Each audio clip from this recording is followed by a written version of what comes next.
देखो ये है, तो इसमें क्या है ना, तो इसमें तुमने एक ना क्वेश्चन तुम ऑलरेडी स्क्रीनशॉट ले रखे हो, तो उसमें क्या है कि book value of the plan दे रखा है 2 लाख, न्यू न्यू प्लान की फेयर वैल्यू तुमको दे रखा है 4 लाख, और बुक वैल्यू नहीं, fair value of the old plan तुमको 4,50,000 दे रखा है, और कैश पेड तुमको 50,000 दे रखा है।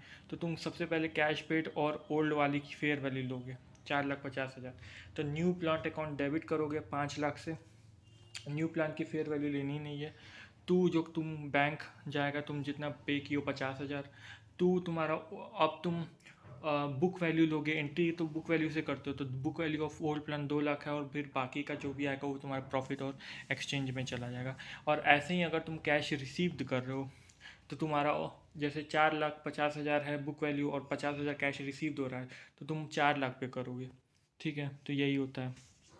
तो यहीं पे ये कर रहा है कि डिफ़ॉल्ट में यही करते हैं और फेयर वैल्यू को कंसीडर करते हैं।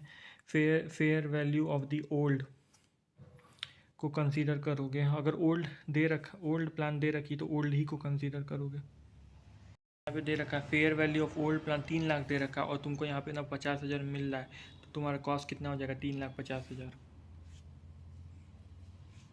लेकिन अगर तुम्हारा लैक ऑफ कमर्शियल सब्सटेंस है, तो तुम क्या करोगे, उसको फेयर वैल्यू का कोई काम का नहीं है, तुम बुक वैल्यू पे लोगे। कमर्शियल सब्सटेंस क्या होता है? लैक ऑफ कमर्शियल सब्सटेंस जिसमें तुम्हारा प्रॉफिट कमाना कोई ऑब्जेक्ट नहीं होता है। कि मान लो एक वेयर हाउस को तुम दूसरे वेयर हाउस को दे रहे हो, exchange warehouse with other warehouse, तुम दूसरे का वेयर हाउस ले रहे हो, अपना वेयर हाउस दे रहे हो। ठीक है, और कमर्शियल सब्सटेंस का मतलब है फ्यूचर इकोनॉमिक बेनिफिट, जब तुम पैसे के लिए तुम करते हो, transaction for the cash flow entity के लिए, मतलब तुम एक्वायर कर रहे हो पीपी 10,000 यूनिट को by giving the PP producing 8,000 unit. ठीक है। सब्सिक्वेंट रिकॉग्निशन क्या होता है? रेडी टू यूज़ बनने के बाद भी कुछ क्या होता है, खर्चे होते हैं। जैसे कि कार है, तो कार में तुम ना म्यूज़िक सिस्टम तुमने ऐड कर दिया, तो कार का अलग है, म्यूज़िक सिस्टम का अलग है। जैसे एरोप्लेन है, तो एरोप्लेन में तुम्हारा एरोप्लेन, उसका इंजन, उसकी अदर चीज़ें, और फिर उसके बाद टोटल उसका, तो सबकी उसमें क्या होता है, लाइफ अलग अलग होती है। ठीक है, तो ये कंपोनेंट है कि कार इंजन, बॉडी पार्ट,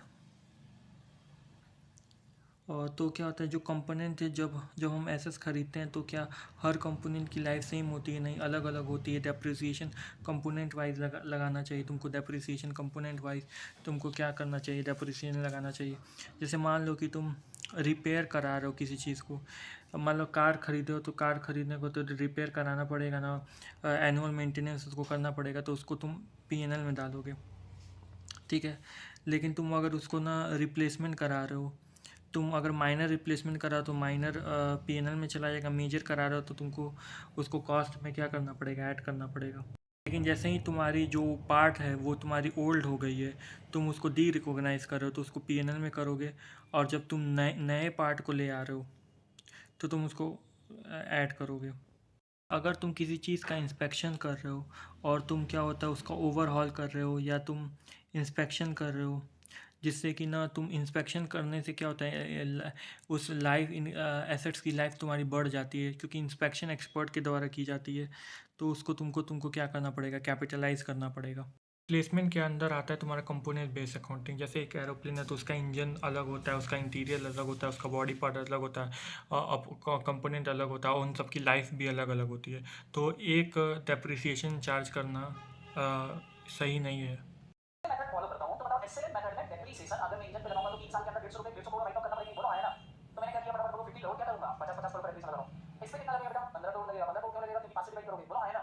इसका वैल्यू वाले को समझ लीजिए, 70 10 साल का राइट ऑफ करना है तो 7 करोड़ का डेप्रिसिएशन होगा, ये 2 साल का राइट ऑफ करना है तो 2.5 करोड़ का डेप्रिसिएशन होगा। टोटल डेप्रिसिएशन ऐसा लगा कि कितना आएगा, 74.5 करोड़। तो ये कंपोनेंट बेसिस पे अकाउंटिंग होना चाहिए, और अगर कंपोनेंट बेसिस पे अकाउंटिंग क्या आ गई, कितनी आ गई बेटा, 100 करोड़ आ गई, और क्या आ गई फटाफट बोलो, 60 करोड़ आ गई, और क्या आ गई बेटा, 63 करोड़, और क्या आ गई, ये सारी 2.5 की करोड़ आ सारी गई, और बुक क्या आ गई वैल्यू बेटा, आ गई, तो हमें बुक वैल्यू 2.5 पता करोड़। रहेगी। अब मेरा क्वेश्चन ये है, सारे बच्चे बताओ, यहां पर मान लो 1 साल चलाने ये सारी बुक वैल्यू आ गई, तो हमें हर एक कंपोनेंट की बुक वैल्यू पता रहेगी। के बाद ही हुआ ये कि मेरा इंजन खराब हो गया और इंस्पेक्शन वाला बोल रहा है कि भैया इंजन को रिप्लेस करना पड़ेगा। तो मेरे को करना क्या पड़ेगा, क्या करेंगे, जो एक बुक वैल्यू इंजन की चल रही है इसको डी रिकॉग्नाइज करना पड़ेगा। क्या करना पड़ेगा, इसको फटाफट बोलो, डी रिकॉग्नाइज करना पड़ेगा, मतलब इसको हटा के कहां डालना पड़ेगा, फटाफट बोलो, प्रॉफिट एंड लॉस में। और नया इंजन जब लगाओगे तो रिकॉग्नाइज करना पड़ेगा, मान लो नया इंजन फिर से 150 करोड़ आता है तो 150 करोड़ फिर से क्या करना पड़ेगा, ऐड करना पड़ेगा। क्लियर। तो एएस बोलता है कि जब रिप्लेसमेंट करोगे क्या करोगे, फटाफट बोलो, रिप्लेसमेंट करोगे तो रिप्लेसमेंट में क्या करना पड़ेगा सारे बच्चे बताएंगे जल्दी से। रिप्लेसमेंट में क्या करना पड़ेगा फटाफट बोलो। जो ओल्ड पार्ट है उसको क्या करोगे जोर से बोलो, डी रिकॉग्नाइज। और नया खरीदोगे तो उसको क्या करोगे जोर से बोलो, रिकॉग्नाइज करोगे। क्या ये बात मेमोराइज रहेगी सारे बच्चों को, बोलो हाँ या ना। पक्का क्लियर हुआ कि नहीं, बोलो।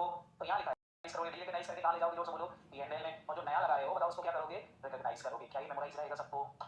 जैसे यहाँ पे क्वेश्चन नंबर 18 है कंपोनेंट बेस्ड अकाउंटिंग का। तो इसमें बोल रहा है कि एक कॉस्ट है 1000 लाख की, और उसका हम लोग 6 साल का अगर डेप्रिसिएशन निकालते हैं मशीन